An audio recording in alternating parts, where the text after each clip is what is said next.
Hey team, today I am going to read aloud chapter 4. So again, you can follow along and listen to me read aloud this section for today's assignment, or you can skip the video and read independently yourself. All right. Cassie, what's the matter with you, girl? Big Ma asked as she thrust 3 sticks of dried pine into the stove to rekindle the dying morning fire. You sure are taking a sorrowful long time to churn that butter. Nothing, I murmured. Nothing? Big Ma turned and looked directly at me. You've been moping around here for the past week like you got the whooping cough, flu, and measles all put together. I sighed deeply and continued to churn.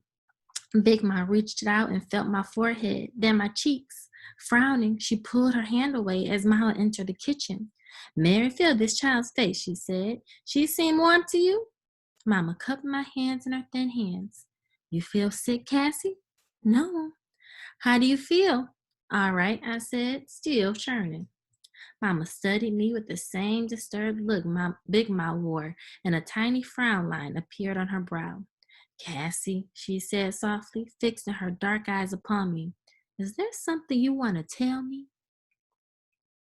I was on the verge of blurting out the awful truth about the bus and the men and the night, but then I remembered the pact Stacy had made us all swear to when I told him Christopher, John, and Little Man about the caravan, and I instead, no ma'am, and began to churn again. Abruptly, Mama took hold of the churning stick, her eyes searching mine. As she studied me, she seemed about to ask me something. Then the question faded, and she pulled away, lifting the lid of the churn. It looks ready now, she said with a sigh. Dip out the butter like I showed you and wash it down. I'll take care of the milk. I scooped the butter from the churning lid into a plate and went through the curtain to a small pantry off the kitchen to get the molding dish. It had been placed on a high shelf under several other dishes, and I had to stand on a stool to get it. As I eased it out, Mama and Big Ma spoke softly in worried tones on the other side of the curtain. Something's the matter with that child, Mary. She's not sick, Mama. There's all sorts of sickness. She ain't right for going on over a week. She ain't sleeping right neither. Restless and murmuring in her sleep all night long. And she won't hardly even go out and play. Rather be in here helping us. Now you know that ain't like that child. There was a moment's pause. Then Mama whispered so I could hardly hear her. You think? Mama, you think she could have seen? Oh, Lord, no, child. Big Ma exclaimed hastily. I checked in there right after they passed, and she was sound asleep. She couldn't have seen them old devils. The boys neither. Mama sighed. The boys? They're not themselves either. All of them. Too quiet. Here it is Saturday morning, and they're quiet as church mice. I don't like it, and I can't shake the feeling. It's got something to do with Cassie. Without warning, I had lost my balance and with an absurd topple from the knee-high stool crashed upon the floor with the molding dish. Cassie, you hurt? Mama asked, stooping beside me. No, I mumbled, feeling very clumsy and close to tears. I knew that if I let the tears fall, Mama's suspicion that something was wrong would be confirmed, for I never cried about such a silly thing as a fall. In fact, I seldom ever cried. So instead of crying, I jumped up quickly and began to pick up the broken pieces of the dish. I'm sorry, Mama, I said. That's all right, she said, helping me. When we had swept the chips away with the long field straw broom, she told me, leave the butter, Cassie, and go on in with the boys. But Mama, I'll do the butter. Now go on, do like I say. I stared up at Mama, wondering if she would ever know what we had done, then joined the boys who were sitting listlessly around the fire, absently listening to TJ. See, fellas, there's a system to getting out of work. TJ was expounding as I sat down. Just don't be around when it's got to be done. Only thing is, you can't let your folks know that's what you're doing.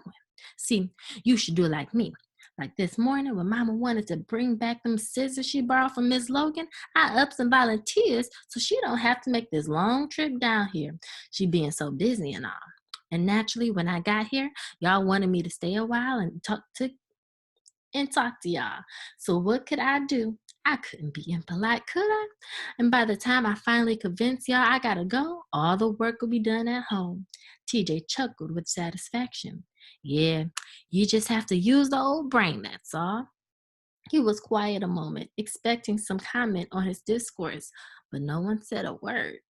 TJ's eyes roamed the length of the room. Then he admonished, "See, if you were smart like me, Stacy, you'd use the old brain to get the questions on that big test coming up. Just think, they probably just sitting right here in this bare room waiting to be discovered." Stacy cast TJ an annoyed look, but did not speak. "Y'all sure are a sorry lot this morning," TJ observed. "A fella's just wasting his know-how talking to y'all." "Ain't nobody asked you to give it," said Stacy. "Well, you don't have to get snippety about it," replied TJ haughtily. Again, silence prevailed. But that would not do for TJ. "Say, how about we sneak down to that old wallet store and learn how to do them new dances?" "Mama told us not to go down there," Stacy said. "You some mama's boy or something? You gotta do everything your mama tells?" "You go on if you want it," said Stacy quietly, not rising to TJ's bait. "But we're staying here." Again, silence. Then TJ said, "Say, y'all hear the latest about them nightmen?" Suddenly, all eyes turned from the fire and riveted themselves upon him. Our faces were eager question marks. We were totally in TJ's power. "What about 'em?" Stacy asked, almost evenly.